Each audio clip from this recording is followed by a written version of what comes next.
The virus is rampant. Protect yourselves, everyone. Light the mosquito coils. Light your mosquito coils, everyone.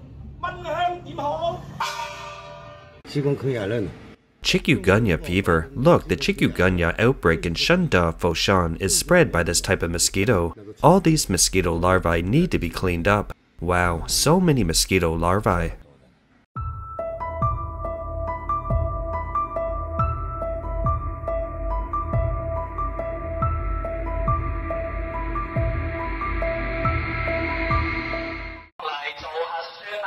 Come to get the nucleic acid test. Come to get the nucleic acid test.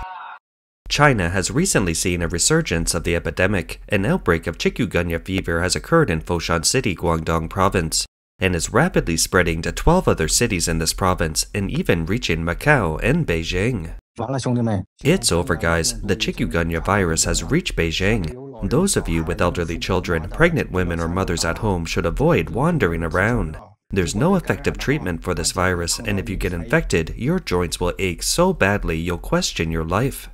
Chikungunya fever is reportedly a mosquito-borne disease that causes fever, rash, and joint pain. In a video, a man describes his experience contracting chikungunya. When I first started experiencing these symptoms a few days ago, my lower back was in a lot of pain, my chest felt stuffy, my abdomen felt bloated, and I felt utterly powerless and exhausted. Don't tell me I have a weak constitution. It has nothing to do with my physical condition. I exercise regularly and have 8-pack abs. One lady compared it to the new coronavirus. While the previous COVID-19 virus primarily attacked the lungs and respiratory tract, chikungunya primarily attacks the joints. Severe cases can lead to paralysis and death, and 20% of patients develop chronic arthritis, with pain that can persist for years and even disability. The Chinese people experienced the agonizing lockdowns of the pandemic, where authorities force people into isolation, starving them of food and water. This still leaves people shuddering. It seems that the epidemic prevention measures implemented by the Chinese Communist Party authorities makes the people of Foshan go back to the days of the COVID-19 lockdown. These massive measures have caused panic. Look, residents of Foshan City have begun lining up for blood tests.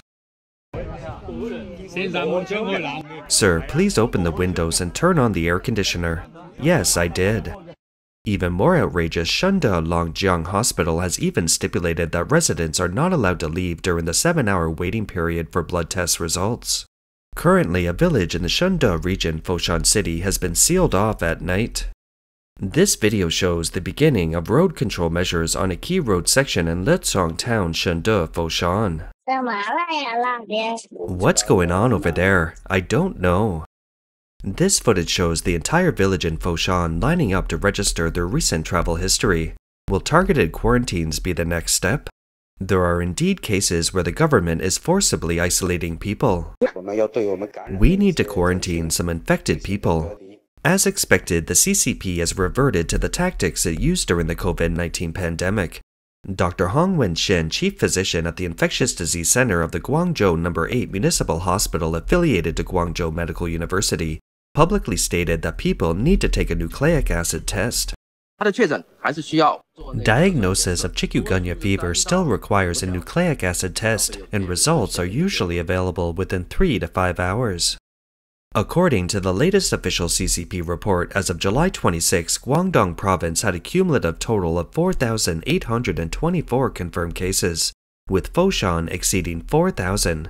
The Foshan government has designated 33 hospitals as designated treatment centers and expanded the number of mosquito-proof isolation beds from 3,696 to 7,220. How severe are the mosquitoes in Foshan? Some people use electric mosquito swatters to clear them out. Why are there so many? Some people also have homemade mosquito control remedies.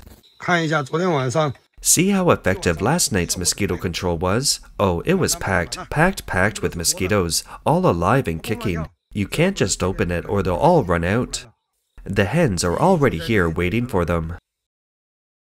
Some netizens shared videos of themselves being bitten by mosquitoes. Wow,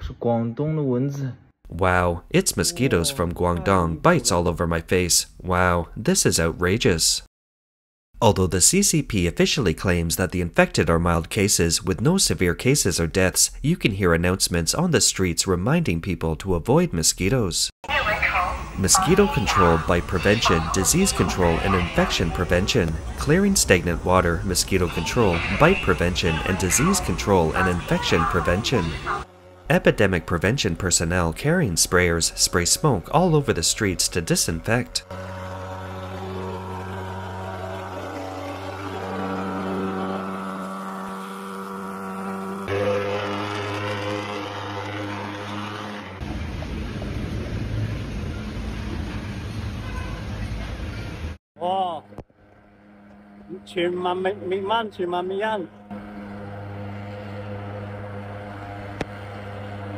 According to mainland media outlet Southern Metropolis Daily, on July 23, 2025, the Shin Village Committee in Foshan issued a notice requiring all villagers to cooperate in lighting mosquito coils at home at 6 p.m. on the 23rd to repel mosquitoes. This notice was broadcast on a village radio in Foshan. Important notice. All villagers please collectively light mosquito coils indoors at 3:30 p.m. this afternoon.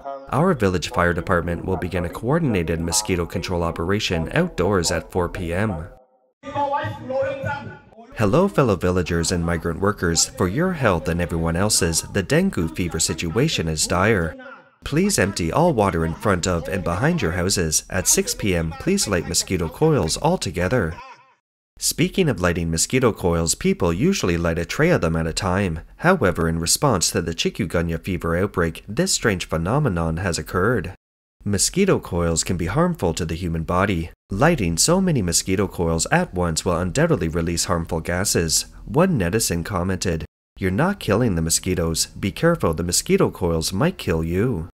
Regarding the sudden outbreak in China, after experiencing the hassle of being bitten, lighting mosquito coils, getting blood tests, and being quarantined, some are beginning to question the origin of the epidemic. On July 26, 2025, a user on the X platform reported a local outbreak of Chikungunya Fever, a disease transmitted by mosquitoes in Foshan and surrounding areas. The symptoms are similar to those of dengue fever.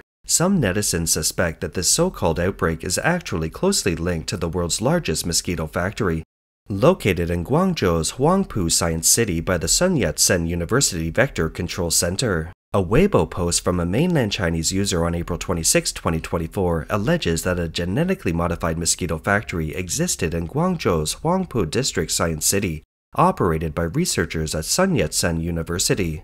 It's described as the world's largest mosquito factory. The factory reportedly produces 360 million mosquitoes annually, specifically released in crowded areas. Furthermore, the genetically modified mosquito carries Wolbachia bacteria. I'm told it won't affect human health. I don't believe it. The post alleges that a while ago a delivery expert posted a provocative question. There's a place in Guangzhou that's receiving a lot of orders for mosquito delivery. I've been wondering who's producing them and who's buying them. The post analyzes genetically modified mosquitoes because mosquitoes feed on blood. They say they use sheep's blood, but I think any blood will do. The virus is cultivated in the blood and then fed to mosquitoes. When the mosquitoes bite humans, they transmit the virus and bacteria. The post concludes, here comes the key word, viruses and bacteria can only truly spread disease through the blood. Injection is the best way, directly into the bloodstream. This is the purpose of the injection of viral vaccines. On October 25, 2024, Hong Kong 01 reported that Shaixi Village in Guangzhou City releases over 300,000 mosquitoes weekly to prevent the spread of dengue fever. This mosquito-to-mosquito biological control technique has been in place for 7 years, and to date the village has not recorded a single case of dengue fever. It's reported that unlike ordinary mosquitoes, these male Aedes albopictus mosquitoes infected with Wolbachia bacteria cannot successfully hatch their eggs after mating with female mosquitoes that transmit dengue fever, preventing them from developing into adult mosquitoes. Shaixi Village is currently the only village in Guangzhou that consistently implements the mosquito-to-mosquito biotechnology to control dengue fever. This project began as early as 2018.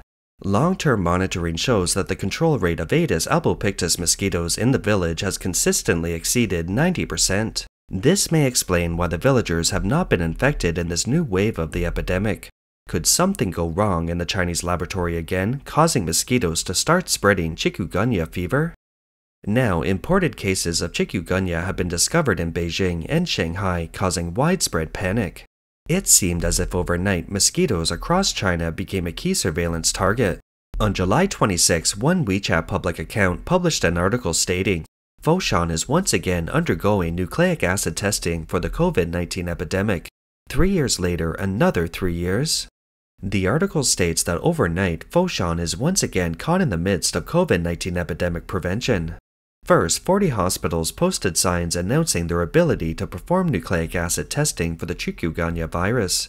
Before anyone could react, other supporting measures are already in place. One netizen noted that a family member traveling to Shenzhen with a Foshan ID card was refused admission by several hotels. As soon as the netizen got in the car, he saw someone outside the window disinfecting the floor with a sprayer. Another netizen reported that their child, after visiting a hospital in the Pearl River Delta, had an additional dengue fever test for a fever, with a mandatory fee of over $15. A Zhuhai high-tech zone screening list titled Statistics of People with a Travel History in Foshan circulated online, instantly bringing back memories of 3 years ago. The memories of that time are a mixture of the smell of disinfectant, the feel of cotton swabs, and the ever-changing colors of people's phone screens. Furthermore, Foshan communities and village committees issued notices advising residents to discard potted plants, stating, "Aquatic plants, it's recommended that you abandon them." This echoes the images of numerous pet dogs being culled during the pandemic. One author writes, "People's objection is never to the cotton swabs themselves. They object to the long-term, repetitive, and forced muscle memory. It's the feeling of powerlessness that can bring a city to a standstill with a single notice, or an identity label that can paralyze you. It's the attitude of sacrificing the lives of countless people for a so-called safe and sound solution." While the public's focus is almost entirely on the rapidly spreading Chikungunya fever outbreak, some netizens raise soul-searching questions, revealing the heartbreak of ordinary people. Guys, I just want to know if you still pay for Social Security. Every year there's this epidemic, this illness, that illness. I don't even know if I'm able to live to see my 63rd birthday. To get this pension, I've quit smoking and drinking, and I work out every day. It's so hard. As a national government, how should it treat its own people? The CCP calls it system socialism and Chinese characteristics. CCP textbooks state that socialism is the primary stage of communism. The model for responding to emergencies under socialism with Chinese characteristics is: first, suppress information and conceal the truth, then resort to forced blood tests, quarantines, and so on. This pattern was repeated repeatedly during the 3-year COVID-19 pandemic, and it's no different with the current Chikungunya outbreak. These measures have brought back the nightmare of 3 years of strict lockdowns. The Chinese people are gradually realizing that this party, which claims to love the people, is in fact the most unreliable and untrustworthy. Amidst the panic, people have no choice but to rely on themselves to overcome difficulties. As more and more Chinese people realize this, can the CCP regime still hold on? That's all for today. If you enjoy our content, please give us a thumbs up, subscribe, leave a comment, and share it with a friend. We appreciate your support, and we'll see you next time.